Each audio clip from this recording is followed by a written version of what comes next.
शेर और खरगोश की कहानी। एक जंगल में भारसुक नामक बलशाली शेर लायन रहा करता था। वह रोज शिकार पर निकलता और जंगल के जानवरों का शिकार कर अपनी भूख शांत करता था। एक साथ वह कई कई जानवरों को मार देता। ऐसे में जंगल में जानवरों की संख्या दिन पर दिन कम होने लगी। डरे हुए जानवरों ने इस समस्या से निपटने के लिए सभा बुलाई। वहां निर्णय लिया गया कि शेर से मिलकर इस विषय पर बात की जानी चाहिए। इसके लिए जानवरों का एक दल बनाया गया। अगले दिन वह दल शेर से मिलने पहुंचा। शेर ने जब इतने सारे जानवरों को अपनी गुफ्फा की ओर आते देखा तो आश्चर्य में पडीडीडीएच गया। वह गुफ्फा से बाहर आया और गरज कर जानवरों के दल से वहां आने का कारण पूछा। दल का मुखिया डरते डरते बोला, वनराज, आप तो वन के राजा हैं, हम सभी आपकी प्रजा है। आज आपकी प्रजा आपसे एक विनती करने आई है। कैसी विनती? शेर ने पूछा। वनराज, आप रोज शिकार पर निकलते हैं और कई जानवरों को मार देते हैं। आप उन सभी मरे हुए जानवरों का भक्षण भी नहीं कर पाते। हम सबका विचार था कि आपकी भूख मिटाने यदि रोज एक जानवर आपके पास भेज दिया जाए तो आपको भी आराम रहेगा और हम भी भयमुक्त रहेंगे।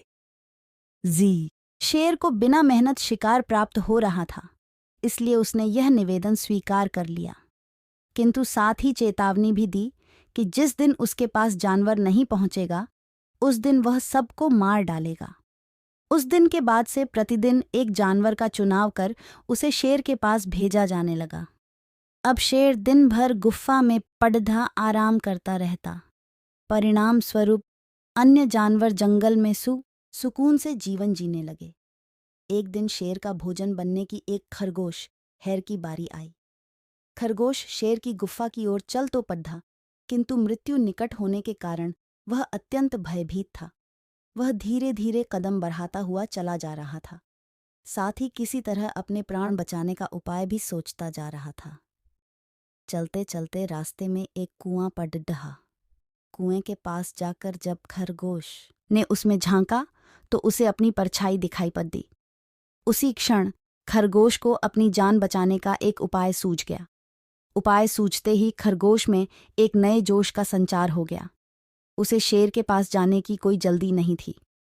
कुछ देर कुएं के पास आराम करने के बाद वह शेर के पास पहुंचा। इधर भूखा शेर अपने भोजन के आने में हो रही देरी से क्रोध में लाल पीला हुआ जा रहा। जैसे ही उसने एक पिद्दी से खरगोश को देखा, उसका क्रोध और बढ़ गया। वह गरज कर खरगोश से बोला, पिद्दी खरगोश, मैं कब से प्रतीक्षा कर रहा हूं और तू अब आया है। अब मेरी भूख बढ़ चुकी है। तुझ अकेले से मेरा क्या होगा? तुझ पिद्दी को किस बेवकूफ ने मेरे पास भेजा है तुझे? तेरे बाद अब मैं उसे भी मारकर खा जाऊंगा। यह संदेश देने भेजा कि अब से वह जंगल का राजा है। ऐसा कहा उसने? शेर गुस्से में दहाड़ा। जी वनराज, उसने आपको लड़ाई के लिए ललकारा है। उसने कहा है कि वह आपको मारकर इस जंगल में एकछत्र राज करेगा। ये सुनना था कि शेर गरजता हुआ बोला, मुझे अभी इसी समय उसके पास ले चल। मैं उसे बताता हूँ कि इस जंगल का राजा कौन है। आज तो उसकी खैर नहीं। खरगोश तुरंत तैयार हो गया और शेर को लेकर कुएं के पास आ गया। कुएं को दिखाते हुए वह बोला, वनराज, ये उस शेर का दुर्ग है। वह इसी दुर्ग में रहता है। आप दुर्ग के द्वार से वह इसी दुर्ग में रहता है। आप दुर्ग के द्वार से उसे ललकारिए। शेर ने कुएं में झांक कर देखा तो उसे अपनी परछाई नजर आई। परछाई देखकर उसने सोचा कि अवश्य ही वह दूसरा शेर है और जोर से दहाड़ते हुए उसे ललकारने लगा। कुएं की दीवारों से टकराकर आती हुई अपनी ही दहाड़ की प्रतिध्वनि सुनकर और अपनी परछाई देखकर उसे लगा कि दूसरा शेर भी दहाड़ते हुए उसे ललकार रहा है।